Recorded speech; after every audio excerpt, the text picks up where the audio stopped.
Bonjour à tous et à toutes et bienvenue à cette résolution de problème commenté d'un exercice dans lequel on va essayer de déterminer une taille d'échantillon pour une marge d'erreur prédéterminée. La première étape, ça va être vraiment de toujours lire votre énoncé. Dans ce cas-ci, on voulait estimer environ leur nombre d'heures de travail durant l'année scolaire. Donc on a certaines données qu'on a déjà recensées. Donc on a la moyenne de notre échantillon, 12,5 heures. On a l'écart type de l'échantillon, 6,4 heures. Là, on demande avec un niveau de confiance de 95%, on pourrait déterminer la taille d'échantillon que l'on veut pour une marge d'erreur donnée. Donc, il existe une formule pour ça. Elle se trouve dans votre aide-mémoire. Donc, pour trouver n, la taille d'échantillon, pour une marge d'erreur prédéterminée, ça va nous prendre quelques informations. La plus importante, ça va être vraiment l'écart type. Donc, il faudrait déjà qu'on ait une idée environ de l'écart type que ça va donner. Donc, si vous ne connaissez pas du tout l'écart type, vous ne pourrez pas faire cette formule-là, mais dans certains cas, on pourrait avoir un écart type d'une année précédente ou d'un autre recensement, puis ça pourrait déjà nous aider à estimer une bonne taille d'échantillon. Donc, on va prendre la formule, puis on va remplacer les éléments. Donc, ce que je cherche, c'est mon n, ma taille d'échantillon. Donc, ce que je cherche, c'est mon n. Les informations que je sais déjà, c'est je veux une marge d'erreur de 1 heure. Je sais.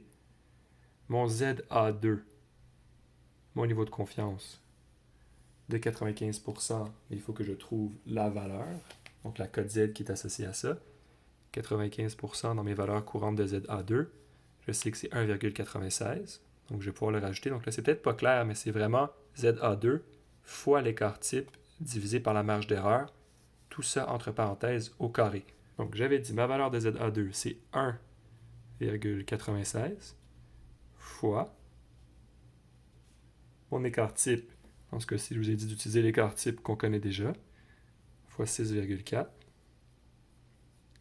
Tout ça au carré pour bien vraiment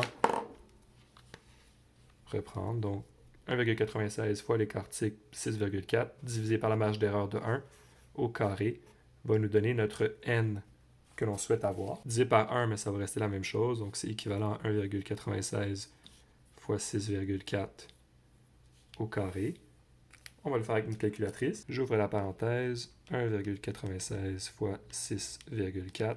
Je ferme, je mets au carré et ça me donne 157,35. Le nombre d'étudiants nécessaires avec un écart type de 6,4 pour avoir une marge d'erreur de 1 heure sera de 157,35 étudiants. Plus on a des étudiants, plus notre marge d'erreur va diminuer. Donc, à 157,35, c'est très bien, mais ça ne serait pas possible. Il va falloir qu'on aille chercher un étudiant de plus ou de moins pour être plus rigoureux. La réponse est de plus, parce qu'on veut que ce soit de 1 heure ou de moins. Donc, on va avoir une taille d'échantillon, de 158 étudiants, puisqu'on ne peut pas avoir des parties d'étudiants. Donc, si on avait mis 157, ça aurait été un petit peu plus que 1 heure. Donc, ça n'aurait pas été souhaitable. Donc, c'est assez simple. Dans ce cas-ci, les calculs étaient faciles. Mais vraiment, dans la question, on va toujours vous donner l'écart type, la marge d'erreur, le niveau de confiance. Donc, il faut seulement remplacer dans la formule. Et vous allez trouver votre résultat. Donc, sur ce, je vous souhaite une bonne fin de journée à tous et à toutes. Et on se revoit dans une prochaine vidéo.